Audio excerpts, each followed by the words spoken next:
રાજકોટમાં લોકસભાની ચૂંટણીને લઈને બંને પક્ષના નેતાઓએ પોતાની દાવેદારી નોંધાવી દીધી છે। પરેશ ધાનાણીએ આજે વિજય મુહૂર્તમાં ફોર્મ ભર્યું છે, ત્યારે ભાજપના ઉમેદવાર પરસોત્તમ રૂપાલાએ ગત 16 એપ્રિલે ઉમેદવારી નોંધાવી હતી અને ત્યારે પરેશ ધાનાણીના ફોર્મ ભરતા સમયે કોંગ્રેસ આગેવાનો પણ હાજર રહ્યા હતા। તો બીજી તરફ ક્ષત્રિય સમાજની મહિલાઓએ મોટો નિર્ણય લીધો છે। ક્ષત્રિય સમાજના મહિલા આગેવાન હેતલબા વાઘેલાનું નિવેદન સામે આવ્યું છે, જેમાં તેમણે કહ્યું છે કે તેઓ પરસોત્તમ રૂપાલાના વિરોધમાં ફોર્મ નહીં ભરે। તેમજ વધુમાં કહ્યું કે અમે પરેશ ધાનાણી સાથે છીએ।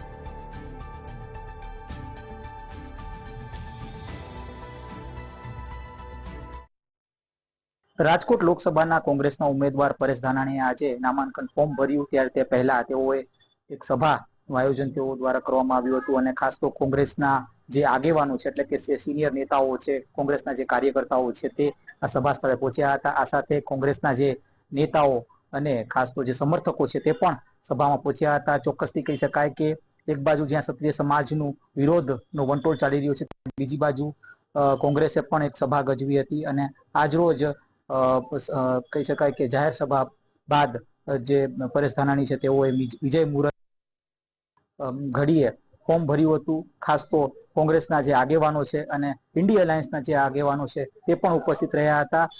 ખૂબ જ બહોળી સંખ્યામાં કોંગ્રેસના જે આગેવાનો અને સમર્થકો ઉપસ્થિત રહ્યા હતા। ખાસ તો ભાજપ ઉપર આકરા પ્રહારો કરતા કોંગ્રેસના જે ઉમેદવાર છે પરેશ ધાનાણીએ જે ભાજપના જે તેવર છે તેના ઉપર પણ આકરા પ્રહારો કર્યા હતા અને આને જ લઈને ક્યાંક શક્તિસિંહ ગોહિલે પણ પોતાનું જે નિવેદન છે તે આપ્યું હતું કે જે વખતે રૂપાલા અને ધાનાણી વચ્ચેની જે પહેલી ટક્કર હતી તેમાં ધાનાણીની જે જીત થઈ હતી એ જ પ્રકારનું પુનરાવર્તન રાજકોટમાં થઈ શકે છે, એ પ્રકારની પ્રતિક્રિયા શક્તિસિંહ ગોહિલ તરફથી પણ મળી હતી। ચોક્કસથી વિજય મુહૂર્તમાં જ્યારે આજરોજ પરેશ ધાનાણી તરફથી જે નામાંકન ફોર્મ ભરવામાં આવ્યું ત્યારે એ કોંગ્રેસના જે કાર્યકર્તાઓ છે, કોંગ્રેસના જે સમર્થકો છે તેઓમાં ઉત્સાહનો માહોલ જોવા મળ્યો। જી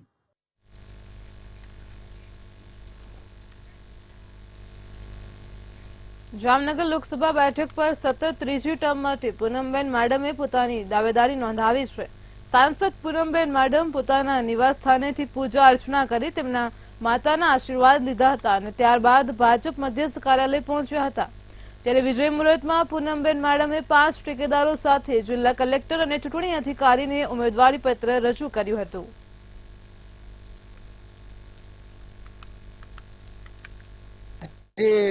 ઈશ્વરના આશીર્વાદ લઈ મેં 12 જામનગર લોકસભા ના ઉમેદવાર તરીકે, ભારતીય જનતા પાર્ટીના ઉમેદવાર તરીકે મારું નામાંકન પત્ર અત્યારે રજૂ કર્યું છે। અત્યારે મારી સાથે પાર્ટીના સર્વે વરિષ્ઠ ચૂંટાયેલા પ્રતિનિધિઓ, સંગઠનના સર્વે હોદ્દેદારોની ઉપસ્થિતિમાં આ નામાંકન પત્ર મેં આજે રજૂ કર્યું છે। જામનગર લોકસભા મત વિસ્તારના ઉમેદવાર પૂનમબેન માડમ જંગી બહુમતીએ જીતશે। અમારી પાર્ટીનો લક્ષ્યાંક છે કે 5 લાખથી વધુ લીડ લેવી અને એના માટેના અમારા ભાજપ પરિવારના તમામ પ્રયત્નો રહેશે।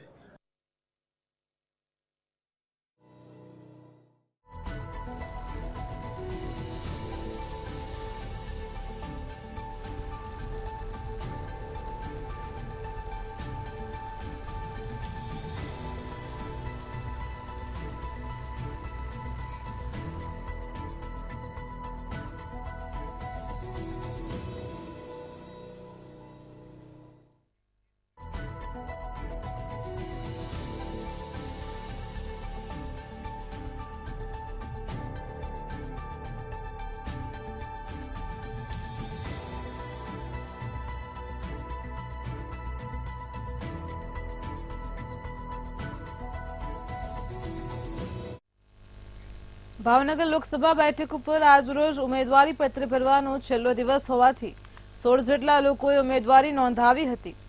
આમ જોવા જોઈએ તો ઉમેદવારી પત્ર ભરવાના દિવસોમાં 98 જેટલા ફોર્મનો ઉપાડો થયો હતો અને જેની સામે 49 જેટલા લોકોએ તેનો ઉપાડો કર્યો હતો। તો પરંતુ છેલ્લા દિવસે ઉમેદવારી પત્ર ભરીને આપનારની સંખ્યા 19 લોકોની છે અને કુલ ફોર્મની સંખ્યા 30 થઈ છે। આવતીકાલે ઉમેદવારી પત્રની ચકાસણી છે ત્યારે જ ખ્યાલ આવશે કે હવે મેદાનમાં કેટલા મૂર્તિયા રહ્યા છે.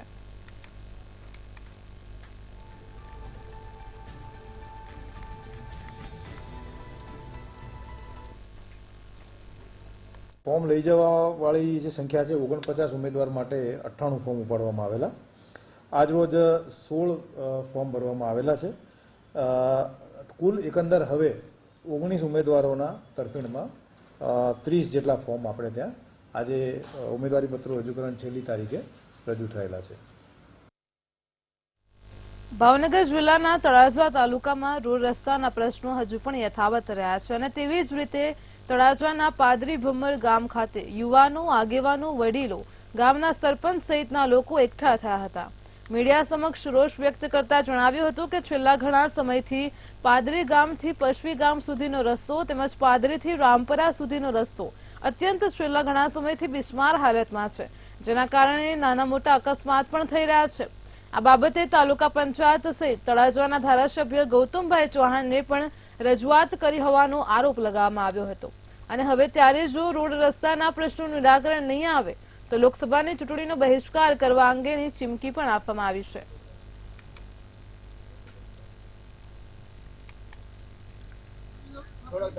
સાહેબ 4 વર્ષ આ રસ્તા બન્યા નથી, રોડ નથી બન્યા.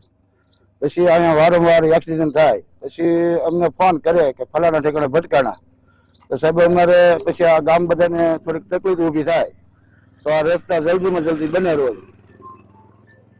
રસ્તાનો પ્રશ્ન સોલ્યુશન નહીં થાય તો તમે શું કરશો? તો અમે આ આવતી ચૂંટણીનો બહિષ્કાર કરીશું. અમારો પ્રશ્ન એ છે કે પાદરીથી પશ્વી જે રોડ છે એ 4 વર્ષથી એટલો ખરાબ છે કે એની કામગીરી આજ સુધી કોઈ પણ ધ્યાનમાં લીધી નથી. હવે તમારું શું આયોજન છે? અમારું આયોજન એ છે કે આ રોડ તાત્કાલિક રિપેર થાય એવી અમારી માંગણી છે અને જો આ રોડ રિપેર નહીં થાય તો અમે જે લોકસભાની ચૂંટણી છે એ ચૂંટણીનો બહિષ્કાર કરીએ છીએ. રસ્તા બાબતે પાદરીથી પશ્વી જતો રસ્તો 4 વર્ષથી બિસ્માર હાલતમાં પડ્યો છે. ઘણીવાર રજૂઆત કર્યા છતાંય રસ્તાનો કોઈ ઉકેલ આવતો નથી. આ બાબતે તમે કોને કોને રજૂઆત કરેલી? અમે ધારાસભ્ય ગૌતમભાઈ ચૌહાણે પણ રજૂઆત કરી, તાલુકા પંચાયતમાં પણ રજૂઆત કરેલ છે. હવે આ પ્રશ્નનું સોલ્યુશન નહીં થાય તો તમે શું કરશો? આ પ્રશ્નનું સોલ્યુશન નહીં થાય તો આવતી લોકસભાની ચૂંટણીનો અમે બહિષ્કાર કરશું. રાજ્યમાં હાલ કાળઝાળ ગરમી પડી રહી છે અને લોકો ગરમીના કારણે અનેક સમસ્યાઓનો સામનો કરી રહ્યા છે. તો ત્યારે જૂનાગઢમાં જાણીતા એમડી તબીબ દ્વારા સનસ્ટ્રોક લૂથી બચવા સલાહ આપવામાં આવી છે, જેમાં તેમણે કહ્યું છે કે સીધા સૂર્યપ્રકાશથી બચવું, વારંવાર પાણી પીવું તેમજ લીંબુ શરબત, મોડી છાશ અને નારિયેળનું પાણીનું સેવન કરવું. તો વધુમાં ગરમીમાં સફેદ સુતરાઉ ખુલતા અને આખું શરીર ઢંકાય તેવા કપડાં પહેરવા સલાહ આપી છે.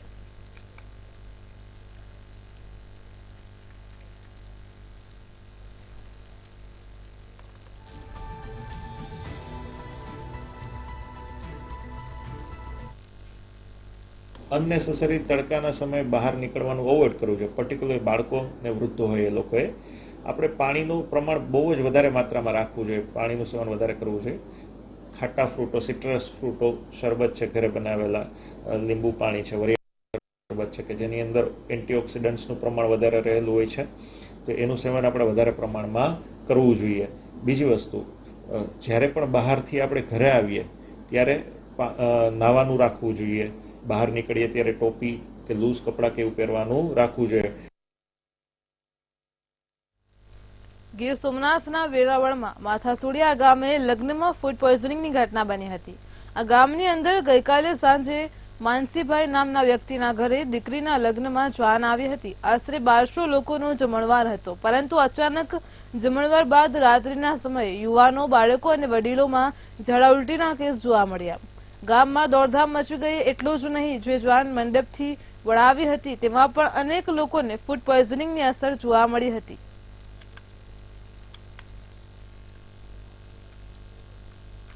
જમણવારમાં શ્રીખંડ હતું અને છાશ હતી. છાશના કારણેથી એવું લાગે છે કે એના કારણેથી જ આવું બન્યું હોય. અચ્છા, ફૂડ વિભાગની ટીમ આવી છે કે હા, આવી છે. ક્યારે આવી છે? નમૂના લેવાના છે, સેમ્પલ લેવાઈ ગયા છે. અચ્છા, આરોગ્યની ટીમ ક્યારે આવી અને અહીંયા કઈ પ્રકારની અત્યારે સ્થિતિ છે? આરોગ્યની ટીમ સવારના 6:30-7 વાગે પહોંચી ગઈ અને ત્યારની કામગીરી સારી છે. ગામનો જમાડવાળો હતો એમાં ગામના પહેલાં જમાડી દીધા, પછી જાન આવી તો ગામમાંથી પહેલાં ગામમાં એક નાનું દવાખાનું છે, ત્યાં છોકરાને નાના બાળકોને વારા ફરતી વારા લઈ જતા હતા. તો અમે દિનેશભાઈને અમે 5-7 જણા એની પાછળ ગયા કે આ બનાવ શું છે. તો અમને જાણવા મળ્યું કે આ ખોરાક ખાવાને લીધે બાળકોને ઉલટી અને ઝાડા થતા હતા. બાળકો કે મોટા? બાળકોને પહેલાં થયું, પછી રિકવરી થોડીક બાળકોને વધતું ગયું. તો અમે અમારા સાથે 5-6 દોસ્તારો અમે તાલાળા આવીને દવાખાને લઈ ગયા. 108 મારફત અમે તાલાળા ગયા. તાલાળા ગયા પછી જાનના લોકોને પણ થોડુંક એવું એલર્જી થઈ, તો એ પાછળથી એ લોકોને અહીંયા બધાને લઈને આવ્યા હતા. તાળા અને વેરાવળ इनको બધા કેસ સારો છે, લેकिन પોતે यहाँ पर मेडिकल ऑफिसर टीम રાખીને हम लोग यहाँ ओपीडी चालू कर દીધા છે. करीब 91 કેસ यहाँ पर ट्रीटमेंट કરવામાં આવે છે. હાલ જે સિચ્યુએશન છે બિલકુલ કંટ્રોલમાં છે. એક પણ કેસ એવા નથી જે રિફર કરી શકીએ, એટલે બધા यहाँ પર ટ્રીટમેન્ટ થઈ જાય છે. રાજકોટની ગુજરાત યુનિવર્સિટીમાં પેપર લીકનો આક્ષેપ કરવામાં આવ્યો છે. સમાચાર સામે આવ્યા છે રાજકોટની જે સૌરાષ્ટ્ર યુનિવર્સિટી છે તેમાં BCA સેમ 4ના પેપર લીકનો મામલો સામે આવી રહ્યો છે. તો વિદ્યાર્થી નેતા અને આંદોલનકારી યુવરાજસિંહ જાડેજાએ આક્ષેપ કર્યો છે. Operating system concept with Unix લિનક્સનું પેપર લીક થયું છે. તો સૌરાષ્ટ્ર યુનિવર્સિટીએ અલગ અલગ કોલેજોમાં પેપર લીધું હતું.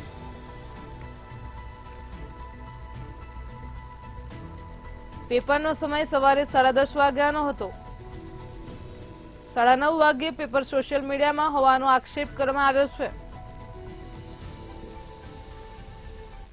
યુનિવર્સિટીના જે વિદ્યાર્થીઓ છે એના વોટ્સએપ ગ્રુપમાં આ રીતે પેપરો ફરી રહ્યા છે. અમારી પાસે 9 અને 25 નો પુરાવો છે. હવે ક્યારે લીક થયું એ ચોક્કસપણે કહીએ છીએ કે તપાસનો વિષય છે, પણ આજનું જે પેપર હતું એ 9:25 એ વાયરલ અલગ અલગ સોશિયલ મીડિયાના ગ્રુપમાં હતું. એટલે તમે સમજી શકો છો કે આ પેપર અગાઉ જ એ ફૂટી ગયું હોય અને પછી જ એ સોશિયલ મીડિયામાં ફરે. અને આમાં જે પ્રશ્નો લખેલા છે એ હાથથી લખેલા છે, અને આજે જે પેપર લેવામાં આવ્યું એની સાથે અમે આ પ્રશ્નોને ક્રોસ વેરીફાઈ કરેલા છે. આ પ્રશ્નો એ અમે ક્રોસ વેરીફાઈ કર્યા. આની અંદર જે સ્પેલિંગ મિસ્ટેક હોય એટલે કે ઓરિજિનલ પેપરમાં, તો એમાં આમાં પણ જે હાથેથી લખવામાં આવ્યા છે એમાં પણ એક શબ્દ એ ભૂલ એ ઉપસી આવે છે.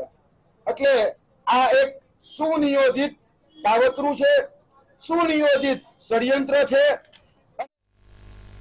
સુરેન્દ્રનગરમાં મંતવ્ય ન્યૂઝના અહેવાલની અસર જોવા મળી છે. તો સમાચાર સામે આવ્યા છે સુરેન્દ્રનગરથી.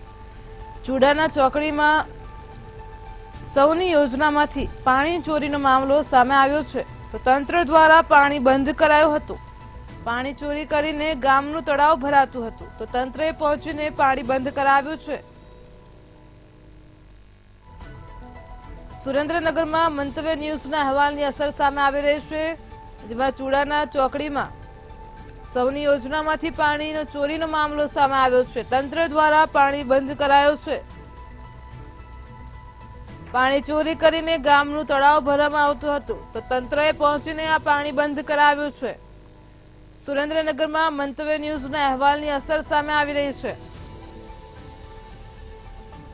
પાણી ચોરી કરીને તળાવ ભરવાનો મામલો છે.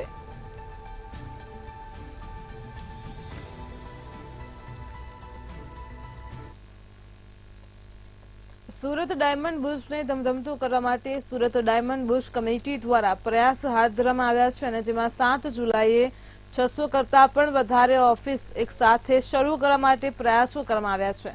જેના લીધે મુંબઈના ભારત ડાયમંડ બુશના હીરા વેપારીઓ સાથે મીટિંગ યોજાઈ હતી. આ મીટિંગમાં 1000 કરતાં વધારે વેપારીઓ જોડાયા હતા. બેઠકમાં ડાયમંડ બુશના ચેરમેન ગોવિંદ ધોળકિયા પણ ઉપસ્થિત રહ્યા હતા, અને જ્યારે ડાયમંડ બુશમાં ઓફિસ વહેલી તકે શરૂ કરવા માટે અપીલ કરવામાં આવી હતી, તો મુંબઈના વેપારીઓએ પણ વહેલી તકે ફર્નિચરનું કામ પૂરું કરી ઓફિસો શરૂ કરવા બાહેધરી આપી હતી. અને ત્યારે અગાઉ સુરતની મૈદરપુરા હીરા બજારમાં પણ વેપારીઓ સાથે ડાયમંડ બુશ કમિટીએ બેઠક કરી હતી.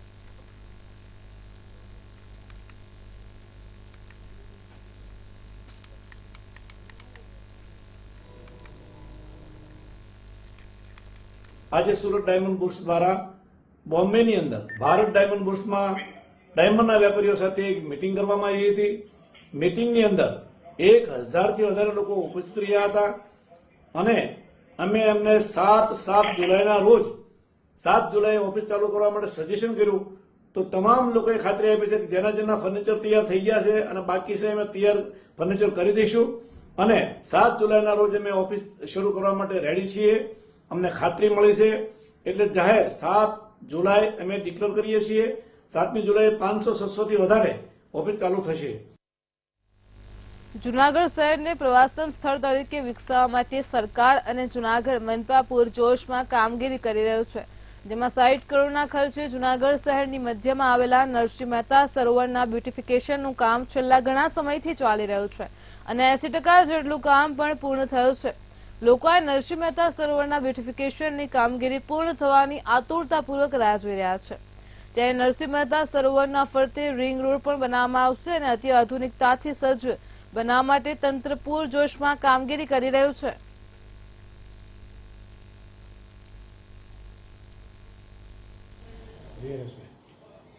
જૂનાગઢની મધ્યમાં આવેલું નરસિંહ મહેતા સરોવરનું હાલ ડેવલપમેન્ટનું કામ ચાલી રહ્યું છે. કુલ 60 કરોડના ખર્ચે આ સરોવરના બ્યુટિફિકેશનનું કામ થઈ રહ્યું છે. એમાં પ્રથમ તબક્કો અને બીજો તબક્કો 2 તબક્કે આ કામગીરી થવાની છે. પ્રથમ તબક્કામાં અંદાજિત 40 કરોડના ખર્ચે પ્રથમ તબક્કો થવાનો છે અને બીજો તબક્કામાં અંદાજિત 20 કરોડ રૂપિયાના ખર્ચે. સુરતમાં અવારનવાર અલગ અલગ ટાસ્કના નામે છેતરપિંડી થાય છે. અનેક લોકો ટાસ્ક પૂર્ણ કરવાની લાલચમાં સાયબર ફ્રોડનો શિકાર બનતા હોય છે અને ત્યારે સુરતના એક યુવાનને તેમના મોબાઈલ ફોન ઉપર ટેલિગ્રામમાં એક પાર્ટ ટાઈમ જોબની લિંક મળી હતી. લિંક આઈડી પરથી વાતચીત કરતા અલગ અલગ ટાસ્ક પૂર્ણ કરવા માટે અલગ અલગ કમિશન મળશે તેવી લાલચ આપી છેતરપિંડી કરતો હતો. યુવકે અલગ અલગ બેંક એકાઉન્ટમાં 12 લાખથી વધુ ઓનલાઈન રૂપિયા ટ્રાન્સફર કરાવી અજાણ્યાઓએ છેતરપિંડી આચરી હતી અને જે મામલે સાયબર ક્રાઇમ પોલીસે તપાસ કરતા છેતરપિંડી કરનાર 3 ઇસમની ધરપકડ કરી કાયદેસરની કાર્યવાહી હાથ ધરી છે.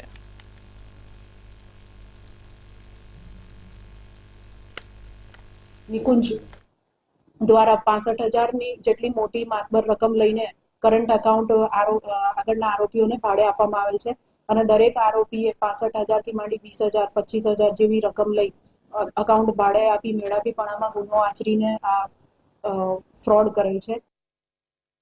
સુરતમાં અનેક વખત સાયબર ફ્રોડની ઘટના બનતી રહે છે અને તેવી જ વધુ એક ઘટના સામે આવી હતી, જેમાં વેપારીને મુંબઈ કસ્ટમના નામ પરથી કોલ આવ્યો અને તેમને જણાવ્યું કે તાઇવાનથી આવેલ પાર્સલ મુંબઈ ખાતે આવી ગયું છે અને તેને કસ્ટમ વિભાગે જપ્ત કર્યું છે, જેમાં 5 પાસપોર્ટ, 4 ક્રેડિટ કાર્ડ, 1 લેપટોપ અને 200 ગ્રામ જેટલું એમડી ડ્રગ સાથે 1 સાડી અને 4 જોડી કપડાં મળી આવતા તેને જપ્ત કરાયું છે. તો વેપારીને સમગ્ર ઘટનામાં શંકા પડતા તેમણે સાયબર ક્રાઇમને જાણ કરી અને તપાસ કરતા આ પાર્સલનું ટ્રેકિંગ એડ્રેસ જ ખોટું હતું, જેથી સાયબર ક્રાઇમે તપાસ કરી 4 આરોપીને ધરપકડ કરી કાયદેસરની કામગીરી હાથ ધરી છે.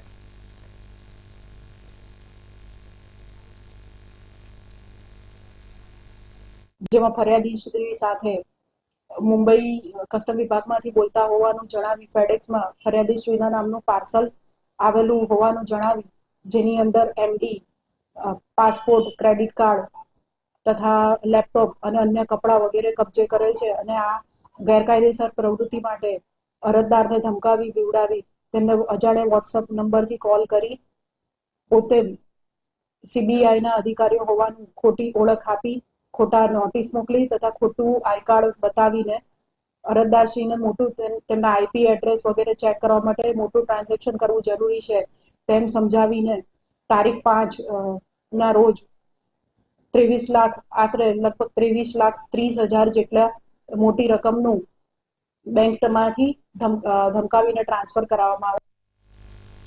સુરતમાં વરિયાવ વિસ્તારમાં મિલકત બાબતે પ્રવીણભાઈ પટેલના પરિવાર સાથે બોલાચાલી થઈ હતી. ત્યારે આ ઝઘડામાં ભાભી અને ભત્રીજીએ શેરડીના ખેતરમાં જઈને ઊભી શેરડીનું ખેતર સળગાવી માર્યું હતું. દિયરે પોલીસ મથકમાં ફરિયાદ નોંધાવતા પોલીસે ભાભી અને ભત્રીજીની ધરપકડ કરી હતી. આ ખેતરમાં આશરે 5 લાખ જેટલા રૂપિયાની શેરડીના પાકનું નુકસાન થયું છે.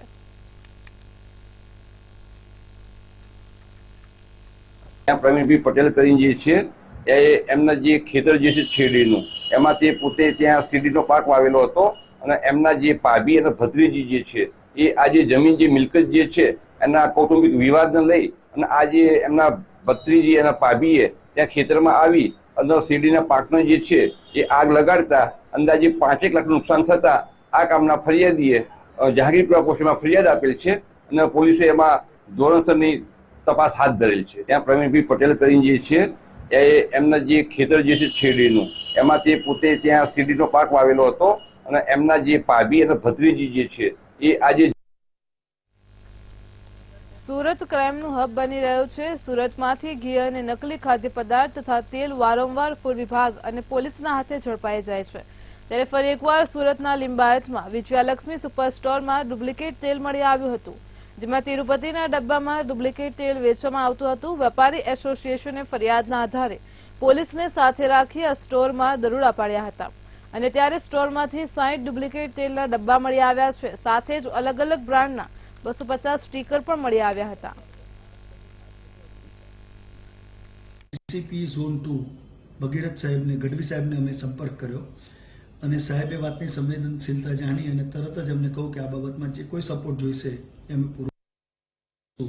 અમે આજ સવારને એમની પાસે પોલીસ માંગી તો એમણે પોલીસ આપી.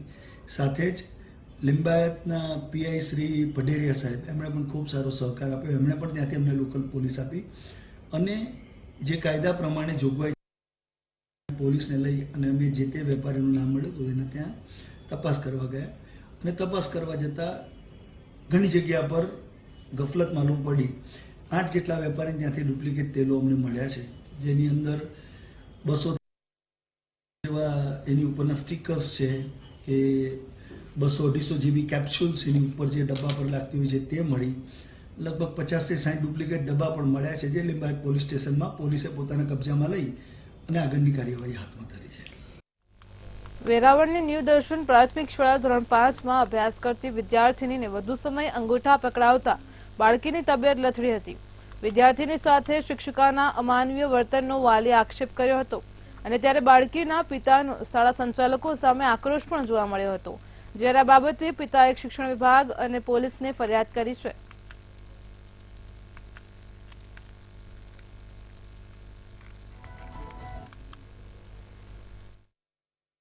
તાત્કાલિક ધોરણે શાળાની આજે મુલાકાત લીધી છે. જે ક્લાસમાં ઘટના બની છે એ ક્લાસની મુલાકાત લીધી છે.